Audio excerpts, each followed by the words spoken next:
VM Khalilur Rahman channel में आपका खैर मकदम है।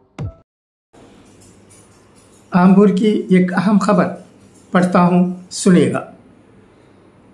बिस्मिल्लाहि ताला शानहू। मोहतरमी व मुकर्रमी, अस्सलामु अलैकुम व रहमतुल्लाहि व बरकातुहू। इदारा अदब इस्लामी आम्बूर के ज़ेर एहतिमाम शहरी निशस्त बतारीख़ 20 सितंबर 2025 बरोज़ हफ्ता बाद नमाज मग़रिब ठीक 7 बजे बमुक़ाम IIC अहाता कोटे बंगले में मुनक़द है, जिसकी सदारत आली जनाब के अल्ताफ़ अहमद अल्ताफ़ आम्बूरी साहब, हेड मास्टर बांगी हयात बादशाह साहब स्कूल आम्बूर फरमाएंगे। मुक़ामी शोरा किराम के अलावा मेहमान शोरा अपने कलाम से महजूज़ फरमाएंगे, लिहाजा तमाम मुहिब्बान उर्दू से गुजारिश है कि वक्त मुकर्ररा पर ज़रूर शिरकत फरमाएँ। मंजानिब इदारा अदब इस्लामी आम्बूर। खुदा हाफिज़, फ़ी अमानिल्लाह। अस्सलामु अलैकुम व रहमतुल्लाहि व बरकातुहू। अब आइए राष्ट्रीय सहारा रोज़ नामे की चंद अहम खबरें समाअत फरमाएँ। टैरिफ के बाद हिंदुस्तान को ट्रंप का एक और बड़ा धचका। चाबिहार बंदरगाह से इस्तिस्ना मनसूख। फैसला 29 सितंबर से होगा नाफिजुल अमल। स्ट्रैटेजिक और इक़्तिसादी मंसूबों पर असर पड़ने का अंदेशा। वाशिंगटन। अमेरिका ने 2018 में ईरान की चाबिहार बंदरगाह को दी गई पाबंदियों से इस्तिस्ना को मनसूख करने का ऐलान किया है। यह फैसला 29 सितंबर 2025 से नाफिजुल अमल होगा। इसका हिंदुस्तान के स्ट्रैटेजिक और इक़्तिसादी मंसूबों पर बड़ा असर पड़ सकता है। चाबिहार बंदरगाह हिंदुस्तान, ईरान, अफ़गानिस्तान और वस्त एशियाई ममालिक के लिए एक अहम तिजारती गेटवे के तौर पर काम करती है। हिंदुस्तान ने चाबिहार बंदरगाह के इंतज़ाम के लिए 2024 में ईरान के साथ 10 साला मुआहदे पर दस्तखत किए थे। ये मुआहदा सरकारी मलकियत वाली इंडिया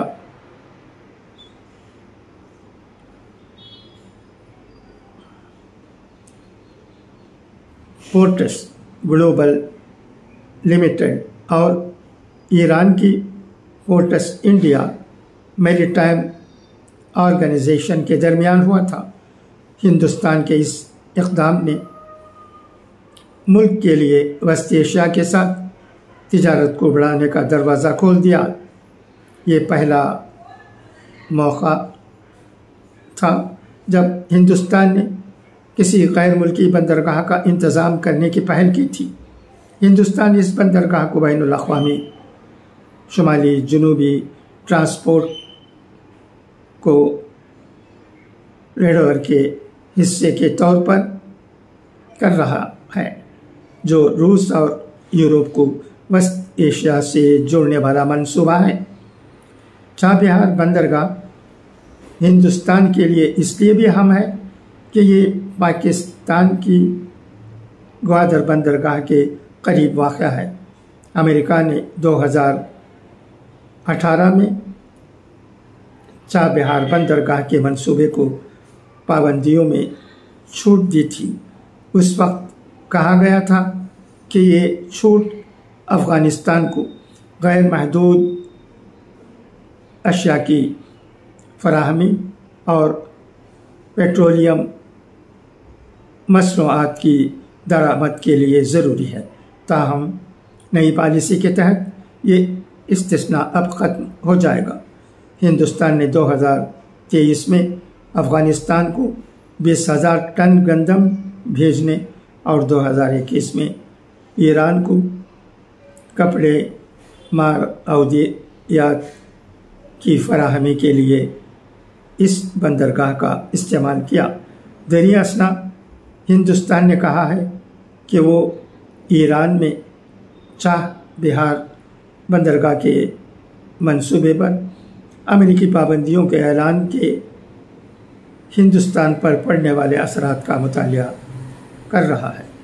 जुमे के रोज़ यहाँ हफ्तावार ब्रीफिंग में अमेरिकी फ़ैसले से मुताल्लिक़ एक सवाल के जवाब में वज़ारत ख़ारजा के तर्जुमान रणधीर जायसवाल ने कहा कि अमेरिका ने नई पाबंदियों से पहले की रियायत ख़त्म कर दी है और इसके मद्देनज़र हिंदुस्तान पर पड़ने वाले असरात का मुतालिया किया जा रहा है।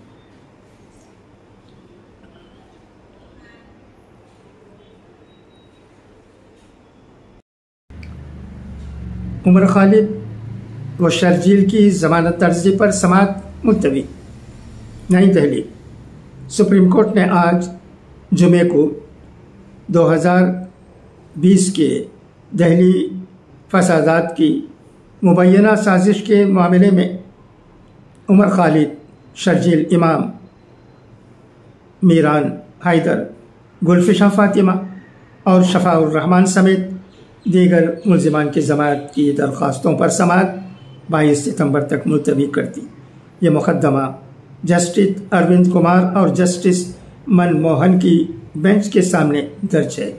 ये समाअत पहले 12 सितंबर को होनी थी, लेकिन अदालत ने कहा था कि सप्लीमेंट्री लिस्ट की फाइलें उन्हें सिर्फ रात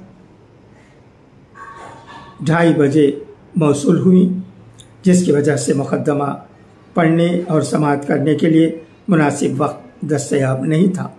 ये ज़मानत की दरख्वास्तें दिल्ली हाई कोर्ट के 2 सितंबर के फैसले के खिलाफ दायर की गई हैं, जिसमें उमर खालिद, शर्जील इमाम, अतहर खान, खालिद सैफी, मोहम्मद सलीम खान, शफाउर रहमान, मीरान हैदर, गुलफिशा फातिमा और शादाब अहमद की दरख्वास्तें खारिज की गई थीं।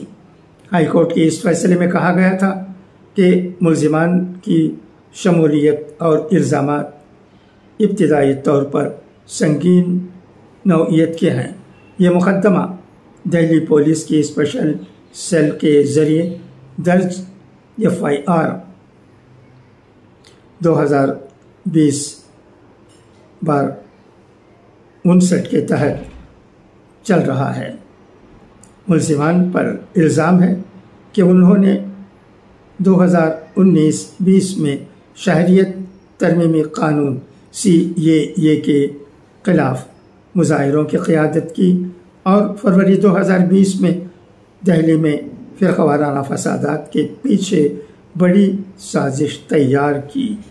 मुल्ज़िमान के ख़िलाफ़ गैर कानूनी सरगर्मियाँ, इंसदाद कानून और इंडियन पैनल कोड की दफ़ात भी लगाई गई हैं।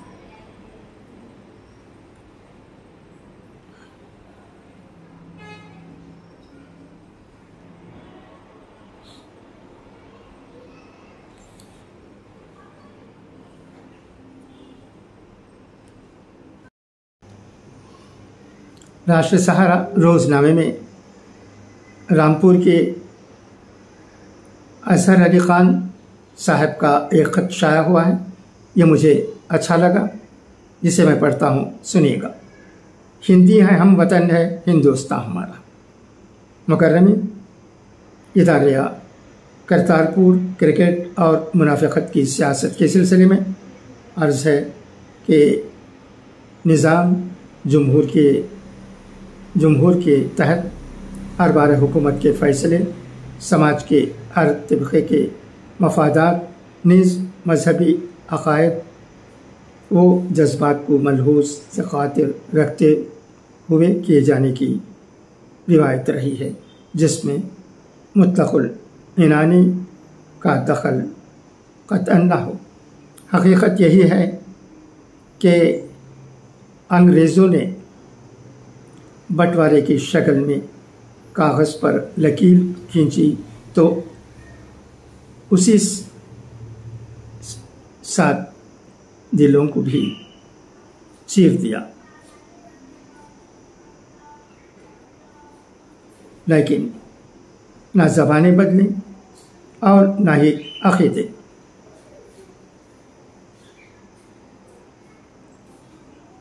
गुरुद्वारा श्री करतारपुर साहिब इस मुश्तरका वर्षे की मिसाल है। इदारे का मोतरस होना काबिल इत्तिफ़ाक़ है कि एक जानिब हिंद और पाक के दरमियान दुबई में खेले गए क्रिकेट मैच की इजाज़त और दूसरी तरफ सिख अक़ीदतमंदों को करतारपुर जाने की ममानियत एक दूसरे के मुतज़ाद मवाक़िफ़ हैं, जिससे ये तासुब पैदा होता है कि अब मजहबी जज्बात भी ताकत और फ़ायदे के तराजू में तोड़े जाते हैं। बक़ौल अल्लामा इक़बाल, मज़हब नहीं सिखाता आपस में बैर रखना, हिंदी हैं हम, वतन है हिंदुस्तान हमारा।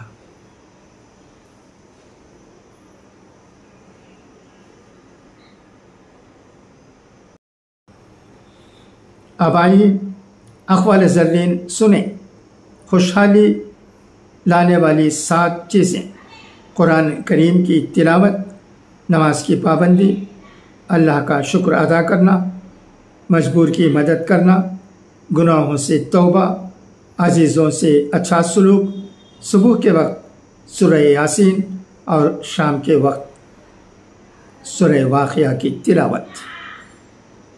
जिस तरह जिस्म को बीमारी की मौजूदगी में खाने की लज़्ज़त हासिल नहीं होती, इसी तरह गुनाहों की मौजूदगी में दिल को इबादत की लज़्ज़त नसीब नहीं होती। अल्लाह से जब भी मांगो भरोसे के साथ मांगो, क्योंकि वो तब भी देता है जब तुम नहीं मांगते। फिर ये कैसे मुमकिन है कि तुम मांगो और वो अता न करे। किसी मुश्किल में किसी बुज़दिल से कोई मशवरा मत करना, क्योंकि वो तुम्हारी बची हुई हिम्मत को भी ख़त्म कर देगा। वज़ू जवानों की तरह करो, नमाज बूढ़ों की तरह पढ़ो और दुआ बच्चों की तरह मांगो। दरिया को अबूर करने के लिए किश्ती एक सबब ज़रूर है, लेकिन गर्दाब से निकलने के लिए फिर दुआ के सफ़ीने की ज़रूरत होती है। उम्मीद है कि ये अक़वाल ज़र्रीन भी आपको पसंद आए होंगे। दुआ है कि अल्लाह तबारक व तआला हमें अच्छी बातों को सुनने और उन पर अमल करने की तौफ़ीक़ अता करे। खुदा हाफ़िज़, फ़ी अमानिल्लाह।